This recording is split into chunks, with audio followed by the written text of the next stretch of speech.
9th இயல் 5 ரூனான அர்த்தம் 5 இடைச்சொல் உரிச்சொல். இடையில் வருவது இடைச்சொல், உரிச்சொல் சிறப்பை குறிக்குது, சிறப்பாக அதோட பண்பை குறிக்கிறதுக்கு வரும். சுசீலா அவளுடைய தோழி கமிலாவின் வீட்டுக்கு போனாள். கமிலாவும் சுல்தானும் தொலைக்காட்சி நிகழ்ச்சியை பார்த்து கொண்டிருந்தனர். சுல்தானாவை விட கமிலா 2 ஆண்டுகள் பெரியவள். ஆனால் உருவத்தில் சுல்தான் அண்ணனை போல இருப்பாள். சுசீலாவை கண்டவுடன் கமிலா மகிழ்ச்சி அடைந்தாள். மேற்கண்ட பகுதியில் இடைச்சொற்களை காண முடியுமா? இருக்கு. இன், கு, உடைய, ஐ இடைச்சொல் 2 சொல்லுக்கு இடையில் வர்றது. சரியா? ஆனால், தான், போல, உடன் அந்த மாதிரி. அவள் உடைய இடைச்சொல். கமிலாவின் இடைச்சொல் இருக்கா? வின், இன், அதான் வின்னா இன். வீட்டுக்கு கு, போனால் ஆள் வருதா? போனால் இல்லை, அது இடைச்சொல் இல்லை. போ நாள் ரைட். இடைச்சொல் தானே. சுல்தானும் தொலைக்காட்சி நிகழ்ச்சியை பார்த்து கொண்டிருந்தனர். சுல்தானை விட இருக்கா? விட. கமிலா 2 ஆண்டுகள் பெரியவள். ஆனால் உருவத்தில் ஆனால் இடைச்சொல் தானே. இடைச்சொல். சுல்தான் அண்ணனை போல இருப்பாள். சுல்தான் பையன் தானே, இருப்பாள். சுசிலாவை கண்டவுடன் கமிலா மகிழ்ச்சி அடைந்தாள். பெயர் சொற்கள், வினை சொற்கள் ஆகியவற்றை போல இடைச்சொற்கள் தமிழில் மிகுதியாக இல்லை. ரொம்ப நாள் இல்லையாமா. ஆயினும் இடைச்சொற்களே மொழி பயன்பாட்டை முழுமையாக்குகின்றன. ஆமாம் தானே. இதெல்லாம் இல்லைன்னா ஒரு முழுமையே இருக்காது. இடைச்சொற்கள் பெயரையும் வினையையும் சார்ந்து இயங்கும் இயல்பை உடையது. இடைச்சொற்கள் பெயர் சொல்லையும் வினை சொல்லையும் சார்ந்து இருக்கு. தனியாக வைங்க. பொருள் வருமா? கவிதாவும் குமாரும் அப்போ தான் வரும். அது கூட வருது. விட, அவனை விட, அந்த மாதிரி அந்த மாதிரி. தாமதமாக தனித்து இயங்கும் இயல்பை உடையனா அல்ல. தாமாக தனித்து இருந்தால் அதெல்லாம் பொருள் தராது. தரும், மற்றதெல்லாம் தராது என்கிறாள் தொல்காப்பியர். தொல்காப்பியரே சொல்லிட்டார். இடைச்சொல் பல வகையாக அமையும். வகைகள் வேற்றுமை உருவாக இருக்கலாம், பன்மை விகுதியாக இருக்கலாம். விகுதினா என்ன அர்த்தம்? கடைசியில் வருது. இது முன்னாடி இதை பார்த்த மாதிரி இருக்குல்ல. இடைச்சொல்லை பற்றி பார்க்கலையா? இப்போ தான் பார்க்குறோமா? ரைட், பார்த்தோம்ல. திணைப்பால் குறிக்கக்கூடிய விகுதிகளாக இருக்கலாம், கால இடைநிலைகளாக இருக்கலாம். அங்கே வருது வேற்றுமை உருவுகள். பெயர் சொல்ல இடத்துக்கு தகுந்த மாதிரி என்ன பண்ணுவோம்? வேறுபடுத்தி காட்டும். ஆல், கு, இன், அது, கண். எதனாவது உருவு? ஆல், கு, இன் வரிசையாக தான் இருக்குது. 5. அது, கண். 8க்கு உருவு இருக்கா? இல்லை. பன்மை விகுதிகள் பன்மையை குறிக்கிறது. வந்தார்கள், ஓகேவா? அந்த மாதிரி பன்மை விகுதி மார் எந்த இடத்துல வரும்? சரி, பன்மை விகுதி. விகுதினா என்ன அர்த்தம்? கடைசியில் இறுதியில் வருது. சொல்லோட இறுதியில் வருது. பன்மையாக இருந்து பன்மையை குறித்தா பன்மை விகுதி, அவ்வளோதான். திணை பால் விகுதி. திணை உயர்திணையா அக்ரிணியா? அல்லது அக்ரிணியாக இருந்தால் ஆண்பாலா பெண்பாலா? அக்ரிணியா அதே மாதிரி ஆண்பாலா பெண்பாலா பலர்பாலா? சரி, உயர்திணையாக இருந்தால் அக்ரிணியாக இருந்தால் ஒன்றன்பால் பலவின்பால், அவ்வளோதான். கால இடைநிலை காலத்தை குறிக்கின்ற வருகின்ற அந்த மாதிரி. வருகிறது கிருங்கிறது எதை குறிக்குது? காலத்தை குறிக்குது. கின்ற காலத்தை குறிக்குது. கால இடைநிலை. இடைநிலையில் வந்து காலத்தை குறிக்கும். இடைநிலைன்னு என்னது? பகுதியும் விகுதியும் இணைப்பவை நடுவில் வர்றது, அதான் கால இடைநிலை. பெயரச்ச வினையச்சு விகுதிகள். பெயரச்ச வினையச்சு விகுதிகள் ஆ ஊ ஈ மல். பெயரச்சம்னா என்ன அர்த்தம்? ஒரு எச்ச சொல் வந்து பெயர் சொல் பின்னாடி வரணும். எச்ச சொல் வந்து வினைச்சொல் பின்னாடி வந்து என்னது? வினையச்சம். அதில் விகுதிகளாக வரும்.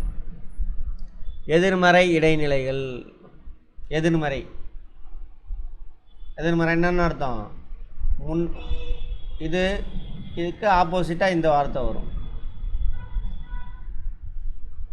கருப்பும் வெள்ளையுமாக, அந்த மாதிரி.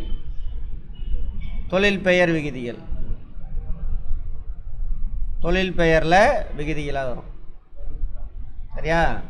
தொழில் பெயரில் தான் சொல்லலாம். ஆடுதல், சரியா? ஓடுதல், அதான் தொழில் பெயர். அடுத்து வியங்கோல் விகுதி. வியங்கோல்னு என்ன அர்த்தம்? ஆச்சரியம், உயர்த்தி சொல்கிறது, அந்த மாதிரியா? வாழ்க, அதெல்லாம் வியங்கோல்.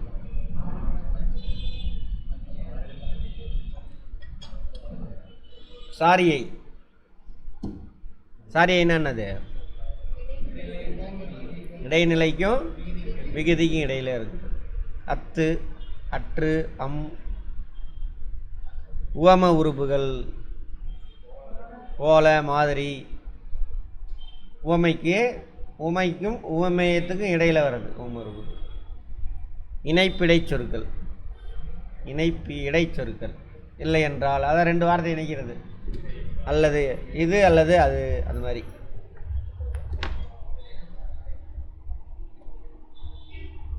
எழுதியிருப்பேன் ஆனால் என்னால் முடியலை. வருதா? எழுதியிருப்பேன் ஆனால் முடியலை. ஆனால் வருதா? இணைப்பிடை சொற்கள். இதெல்லாம் தனியே நிற்கும். இடைச்சொற்களின் வகைகள். தத்தம் பொருள் உணர்த்தும் இடைச்சொற்கள். சொல் உறுப்புகள், வினா உறுப்புகள்.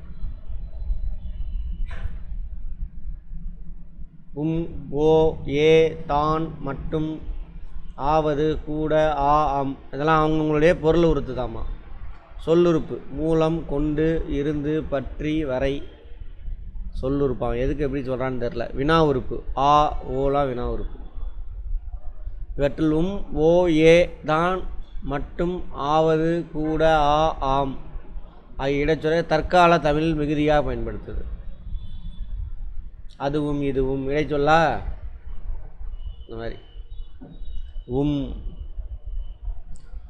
என்னும் இடைச்சொல் எதிர்மறை, சிறப்பு, ஐயம், எச்சம், முற்று, அளவை, தெரிநிலை, ஆக்கம் எனும் பொருளில் வரும். இத்தனை பொருள் வருமா?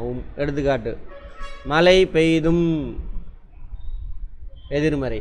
பெய்தும், மழை பெஞ்சும் என்ன இருக்குது? புழுக்கமாக இருக்குது. மழை பெஞ்சால் புழுக்கமாக தான் இருக்கும். மேகம் இல்லைனா தான் புழுக்கம் இல்லாமல் இருக்கும். சரி, மேகம் இருந்தால் தான் புழுக்கம் இல்லாமல் இருக்கும். மழை பெய்யுது, அடுத்த நாள் மேகம் இருந்தால் வெப்பமாக தான் இருக்கும். சரியா? சரி, அதை விட்டுருங்க. மழை பெய்தும் எதிர்மறை, குறையவில்லை. பாடகர்களும் போற்றும்.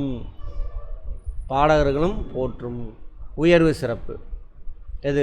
உயர்வு சிறப்பு. பாடகர்களும் அவங்களேப்பா உயர்வு. போற்றும் உயர்வு சிறப்பு. ஓகார இடைச்சொல், ஒலி இசை. வினா சிறப்பு. சிறப்புனா உயர்வு, இழிவு. சிறப்பில் ரெண்டுமே அடங்கும். எதிர்நிலை, தெரிநிலை, கழிவு, பிரிநிலை, அசைநிலை ஆகிய 8 பொருள் வரும். எல்லாம் மனப்பாடம் பண்ண தேவையில்ல, விட்டுருங்க. தற்காலத்தில் ஓகார இடைச்சொல் பிரிநிலை பொருளில் அதிகமாக வருகிறது. அதை தவிர ஐயம், உறுதியாக கூற முடியாமை, மிகை, இது அல்லது அது, எதுவாமா? அதுவோ அப்படின்னு சொல்கிறோம்ல, அந்த மாதிரி. இன்றைக்கு மழை பெய்யுமோ? ஐயம். பூங்கொடியோ மலர்கொடியோ? இது அல்லனா அது. பேசுங்கள். அந்த மாதிரி அந்த இடத்துல பயன்படுது. எது? ஓ. பாலுவோ கண்ணனோ பேசாதீர்கள், இதுவும் இல்லை அதுவும் இல்லை, எதிர்மறை. சும்மா புரிஞ்சிட்டு வாங்க, எல்லாம் இடைச்சொற்களில் இந்த மாதிரி யூஸ். ஏகார இடைநிலை, பிரிநிலை, வினா, எண், ஈற்றசை, தேற்றம், இசைநிறை ஆகிய 6 பொருள்களில் வரும் என்று நன்னூல் கூறுதாமா.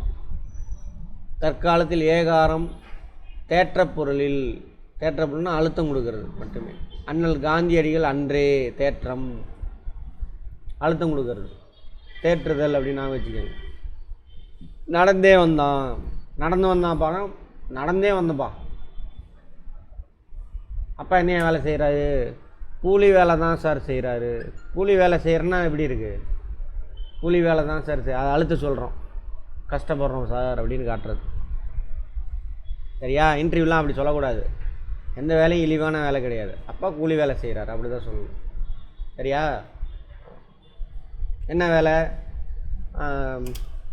100 நாள் வேலைக்கு போகிறார் சார், தப்பே கிடையாது. இதில் என்ன இருக்குது? கூலி வேலை தான் சார் செய்கிறாரு அப்படின்னா அர்த்தம் அதை கேவலப்படுத்துகிற மாதிரி இருக்கும். அப்படி பண்ண சொல்லக்கூடாது. அடுத்து தான் இடைச்சொல், அழுத்த பொருள் தான் வரும். சொற்றொடரில் எந்த சொல்லுடன் வருகிறதோ அதனை முதன்மைப்படுத்துகிற ஒரு சொற்றொடரில் ஒரு முறை மட்டும் வரும். தான். நிர்மலா தான் நேற்று விழாவில் பாடினாள். நிர்மலா நேற்று தான் விழாவில் பாடினா, எங்கே வருதோ இடத்துக்கு தகுந்த மாதிரி மாறும். நேற்று தான் பாடினா அப்படின்னு அர்த்தம். இதே நிர்மலா தான் பாடினா, வேறு யாரும் பாடல. நிர்மலா நேற்று தான்ப்பா பாடினா, இல்லைப்பா இன்றைக்கி பாடல, அல்லது இதுக்கு முன்னாடி பாடல, நேற்று தான் முதல்ல. அந்த மாதிரி நிர்மலா நேற்று விழாவில் தான் பாடினாள், பாத்ரூமில் பாடல, வீட்டில் பாடலை. அவன் தானே குளிக்கும் போது பாட்டு பாடுறவன் நிறைய பேர் இருப்போம். நிர்மலா நேற்று விழாவில் பாடினால்தான், பாடினா அப்படின்னு அர்த்தம். வேறுபாட்டை உணருங்கள். நிர்மலா தான் பாடினாள், தான் இடைச்சொல். நிர்மலா தானும் பாடினாள், தான் தற்சுற்று படற்கை ஒருமை இடப்பெயர் பெயர் சொல். தானும், நிர்மலா தானும், தற்சுற்று அவ படற்கை ஒருமை. நிர்மலா தானும் பாடினார். படற்கை ஒருமைன்னா அர்த்தம் நிர்மலா வேறு யாரோ, நம்ம முன்னாடி இல்லாதவங்க, வேறு எங்கேயும் இருக்காங்க. ஒருமை தானே, நிர்மலா ஒரு ஆள் தானே. இடப்பெயர் அதெல்லாம் தெரியல, அதெல்லாம் விட்டுருங்க. மட்டும். இச்சொல் வரையறை பொருள் தருகிறது. வரையறை முடிந்த வரை, குறிப்பிட்ட நேரம் வரை எனும் பொருளில் வரும். படிப்பு மட்டும் இருந்தால் போதும், அது மட்டும் இருந்தால் போதும், எல்லாமே வந்துடும்னு அர்த்தம். வரையறை பொருள் மட்டும். ஆவது, இது பல பொருள்களில் வருமாமா. 5 பேராவது வாருங்கள் அப்படின்னா அர்த்தம் 5 பேராவது வாங்கினா, குறைந்ததுன்னு அர்த்தம். இங்கிலீஷில் குறைந்ததுக்கு இங்கிலீஷில் என்ன வார்த்தை? மினிமம். அப்படின்னா என்ன அர்த்தம்? 5 கம்மியாக இருக்கக்கூடாது, அதுக்கு மேலே அத்தனை பேர் வா. மினிமம். மேக்ஸிமம் 5 பேர் வா அப்படின்னா என்ன அர்த்தம்? 5க்கு மேலே போகக்கூடாது. ஒரு ஆளோ 2 ஆளோ 3 ஆளோ மேக்ஸிமம், அதிகபட்சம். அவனாவது இவனாவது செய்து முடிக்க வேண்டும், அது இல்லைன்னா இது யாரோ ஒருத்தன் செஞ்சு முடிக்கணும். முதலாவது இரண்டாவது வரிசைப்படுத்துதல் ஆவது, அந்த மாதிரி நிறைய இடத்துல வருது. சும்மா புரிஞ்சிட்டு வாங்க, நமக்கு அர்த்தம் தெரியும். கூட, என்னிடம் ஒரு காசு கூட இல்லை, குறைஞ்சபட்சம். தெருவில் ஒருவர் கூட நடமாடவில்லை, முற்றுப்பொருள். ஒருத்தன் கூட இல்லைப்பா அப்படிங்கிறது. அவனுக்கு வரைய கூட தெரியவில்லை, எச்சந்தழுவிய கூற்று, அது கூட தெரியலப்பா அப்படின்னு சொல்கிறாங்க.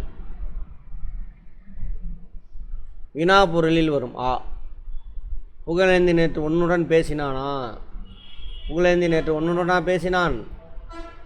உன்னுடனா பேசினான். உன்னுடன் பேசினானா அப்படின்னா பேசினானா இல்லையாங்கிறது. பேசினா, உன்னுடனா பேசினான். பேசினான், உங்ககிட்டயா பேசினா இல்லை வேற யார்ட்டையும் பேசினானா? அந்த மாதிரி. ஆம். உள்ளே வரலாம், இசைவு, ஒத்துக்கிறோம்.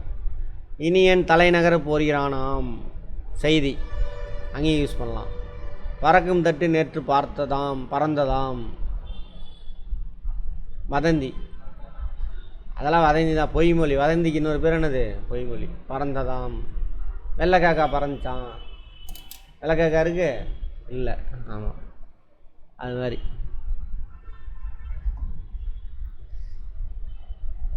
அன்று என்பது ஒருமைக்கும் அல்லல் என்பது பன்மைக்கும் உரியன. இது பழம் அன்று, இது பழங்கள் அல்ல. நோட் பண்ணிக்கோங்க. ஆமாம், அன்று ஒருமைக்கும், இவை அல்லங்கிறது என்னது? பன்மைக்கும். எத்தனை என்பது எண்ணிக்கையை குறிக்கும், எத்துணை என்பது அளவை குறிக்கும். நோட் பண்ணிக்கோங்க, இதெல்லாம் கரெக்டாக யூஸ் பண்ணுங்கள், கட்டாயம் வரும் கொஸ்டின். எத்தனை என்பது எண்ணிக்கையை குறிக்கும். எத்தனை பேர் இருக்காங்க? எத்துணை அப்படிங்கிறது எவ்வளவு பால் இருக்குப்பா, அளவு. சரியா? எத்தனை மாம்பழம் இருக்குது சொல்லலாம். எத்தனை லிட்ரு பால் இருக்குது அப்படி சொல்லக்கூடாது. எத்துணை லிட்டர் பால் உள்ளது, அளவை. காலத்தையும் குறிக்குமாம்மா. அப்போ எத்துணை காலம், எத்தனை காலம், எவ்வளோ நேரம் இருக்கிறது. பொருத்தமானது என்னது? எத்துணை நேரம் இருக்கிறது. எத்தனை நூல்கள் வேண்டும். ஓகே.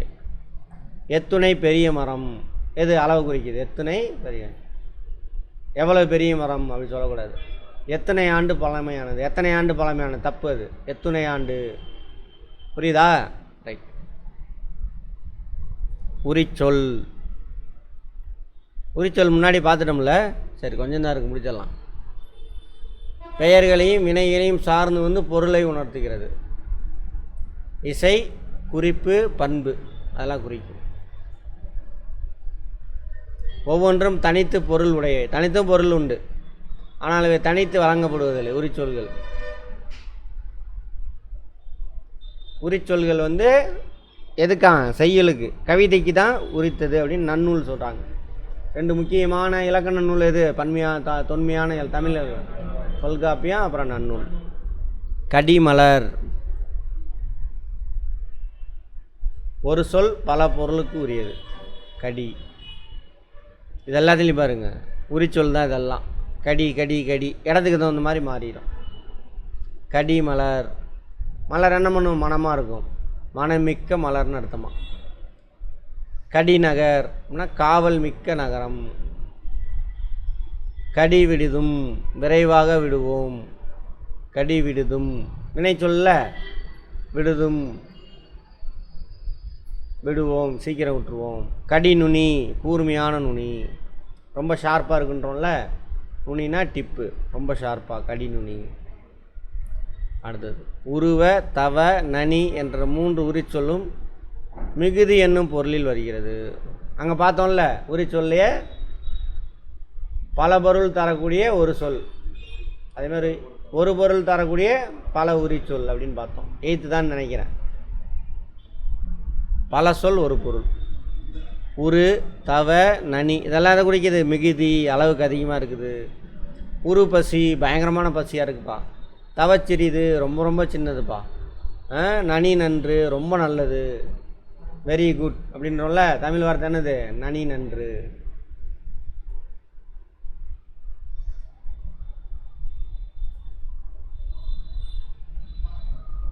ஒரு சொல் பல பொருளுக்கு உரிதாக வருவது உண்டு. பல சொல்லாக தான் மேலேயே பார்த்தாச்சு.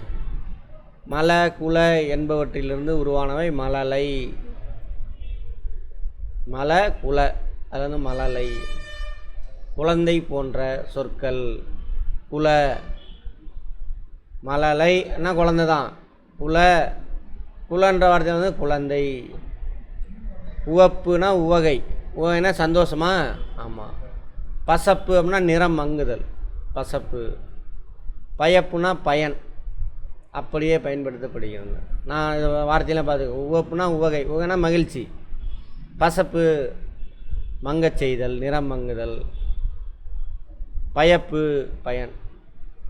செழுமை என்பது செழிப்பு, செழித்த, செழிக்கும் என பெயராகவும் வினையாகவும் பயன்படுகிறது. ஆமாவா? செழுமை வார்த்தை, செழிப்பு, செழித்த, செழிக்கும். இதெல்லாம் வந்து என்னது? வினைச்சொல், அதான் வினையாக பயன்படுது. விழுமம், விழுப்பம், விழுமுதல், விழுமிய, பெயராகவும் வினையாக பயன்படுது. விழுமம் அப்படி பண்ணிக்கலாம்.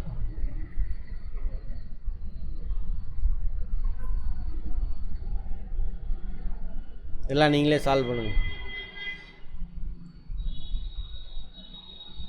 பொருத்தமான உரிச்சொல்லை எழுதுக. மாபெரும் பொதுக்கூட்டமா? சரி, ரைட்.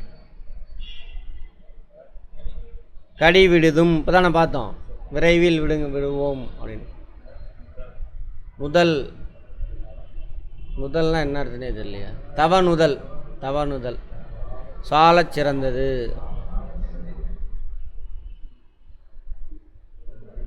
தடமனையா? கடிமனை சொல்லாமா? கடிமனை.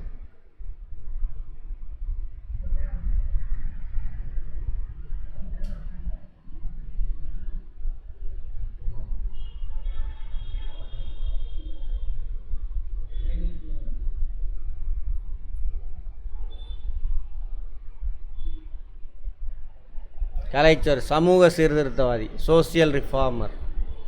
நமக்கு தெரிஞ்ச சோசியல் ரிஃபார்மர் யார்? பெரியார், அம்பேத்கர், ராஜாராம் மோகன் ராய் எல்லாம். தன்னார்வலர்னா வாலண்டியர், அவங்களா விரும்பி தானாக விரும்பி வரும் தன்னார்வலர். சென்டென்ஸ், சொற்றொடர், இங்கிலீஷில் என்னது அதுக்கு பேர்? சென்டென்ஸ். கலர் நிலம், சலைன் சாயில், உப்பு, விவசாயம் செய்ய முடியாதுன்னு அர்த்தம். கலர் நிலம். படிக்காத பெண் எப்படிப்பட்டவள்? கலர் நிலம் போன்றவள். அங்கு புல் பூண்டு நமக்கு பயனில்லாதான் விளையும். சரியா? பயன் தரக்கூடிய நெல் இதெல்லாம் விளையாது அப்படின்னு சொல்லியிருப்பார். யார் சொன்னது? கல்வி அறிவில்லாதவர் கலர் நிலம் போன்றவள் அப்படின்னு. பாரதி தாசனா? பெண்ணுக்கு என்ன பண்ணணும்? ஃபஸ்ட்டு கல்வி கொடுக்கணும். கல்வினா இப்போ நம்ம சொல்கிற இந்த பிஏ எம்ஏ எம்எஸ்சி போட்டுக்கிறோம்ல, போட்டு அதான் லைஃபுக்கு கற்றுருக்கோம் இது வரைக்கும். அப்படி இருக்குல்ல, அது இல்லை.